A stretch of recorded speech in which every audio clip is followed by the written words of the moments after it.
بسم اللہ الرحمن الرحیم۔ السلام علیکم ورحمۃ اللہ۔ امید کرتی ہوں خیر خیریت سے ہوگا۔ تو آج ہم ایک نیا باب شروع کر رہے ہیں۔ حدیث کی فضیلت، احکام، یہ سب کچھ میں نے پہلے بتا دیا تھا۔ اب یہاں سے ہم حدیث کو شروع کریں گے۔ الباب الاول فی جوامع الکلم ومنابع الحکم المواعظ الحسنہ۔ قال النبی صلی اللہ علیہ وسلم انما الاعمال بالنیات وانما لامرئ ما نوی۔ نبی کریم صلی اللہ علیہ وسلم کا فرمان ہے کہ اعمال کا دار و مدار نیت پر ہے۔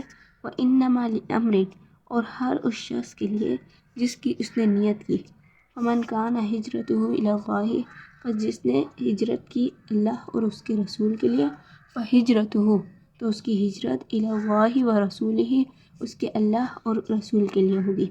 وَمَنْ كَانَتْ هِجْرَتُهُ إِلَى دُنْيَا يُصِيبُهَا، اور جس شخص نے ہجرت کی دنیا کمانے کے لیے، او امرأة يتزوجها، یا عورت سے نکاح کرنے کے لیے، فہجرتہ، تو اس کی ہجرت الی ما ہاجر الیہ، اسی کے لیے ہوگی جس کے لیے اس نے ہجرت کی۔ جس طریقے سے قرآن مجید کا شان نزول ہوتا ہے، اسی طریقے سے حدیث کا شان ورود ہوتا ہے۔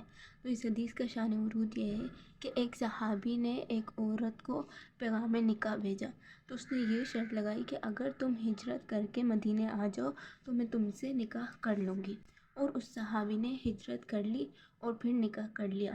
تو اس وجہ سے آپ صلی اللہ علیہ وسلم نے یہ حدیث بیان فرمائی۔ اس حدیث کی فضیلت یہ ہے کہ امام شافعی رحمۃ اللہ علیہ اس حدیث کو ثلث علم کہتے ہیں، کیونکہ اعمال کا دار و مدار 3 قسم پر ہوتا ہے۔ ایک اعمال وہ جن کا تعلق دل سے، ایک وہ اعمال جن کا تعلق زبان سے، اور ایک وہ اعمال جن کا تعلق اعضاء سے ہے۔ اور بعض علماء کرام تو اس حدیث کو نصف العلم کہتے ہیں، کیونکہ اس سے یہ حدیث ہر کتاب کے شروع میں لکھی جاتی ہے، تاکہ اس سے پڑھنے والے اور پڑھانے والے کی نیت درست ہو جائے۔ صحابی کا نام اللہ تعالیٰ کی حکمت اور شان کی وجہ سے صحابی کا نام معلوم نہ ہو سکا، لیکن عورت کا نام کیلا اور کنیت قیس تھی۔ اسی طرح سے ہجرت کی 2 قسمیں ہیں، ایک وطن کو چھوڑنا اور ایک گناہوں کو چھوڑنا، لیکن اس حدیث کے اندر وطن کو چھوڑنے کے بارے میں یہ حدیث ہے۔ اگر کوئی وطن چھوڑ کر ہجرت کرے اللہ اور اس کے رسول کے لیے تو اس کی نیت پر اس کو ثواب ملے گا، اور اگر کسی نے نیت کری مال کمانے کے لیے یا کسی عورت سے نکاح کے لیے تو اس کی ہجرت اسی کے لیے ہوگی جس کے لیے اس نے ہجرت کی ہو۔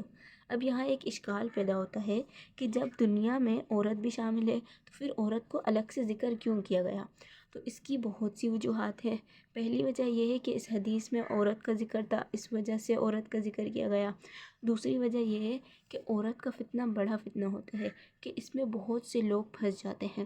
اور تیسری وجہ یہ ہے کہ جب مکہ سے ہجرت کر کے مہاجرین انصار کے پاس گئے مدینے میں، تو انہوں نے وہاں انہیں ہر چیز دی، اور یہاں تک کہہ دیا کہ اگر تمہیں ہماری بیوی میں سے کوئی بیوی پسند ہے تو ہم اسے طلاق دے دیتے ہیں، تم اس سے نکاح کر لینا۔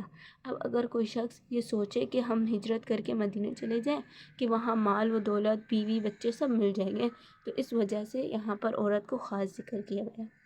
حدیث کا اصل منشا امت پر یہ واضح کرنا ہے کہ تمام اصلاح اور صفات کا مقبولیت اور مردودیت کا دار و مدار نیت پر ہے، یعنی عمل صالح وہی ہوگا جس کی اللہ کے یہاں قدر و قیمت ہوگی۔ اب جو نیک عمل نیک نیت سے کیا جائے گا تو وہ قبول ہوگا، اور جو نیک عمل بری نیت سے کیا جائے گا تو وہ عمل قبول نہ ہوگا۔ نیت کا مدار مقبولیت اور مردودیت کے اعتبار سے ہوگا، اگرچہ ظاہری فطرت میں اچھا ہی معلوم ہو۔ حاصل یہ ہے کہ اللہ تعالیٰ عمل کے ساتھ نیت اور ظاہر کے ساتھ باطن کو بھی دیکھتے ہیں۔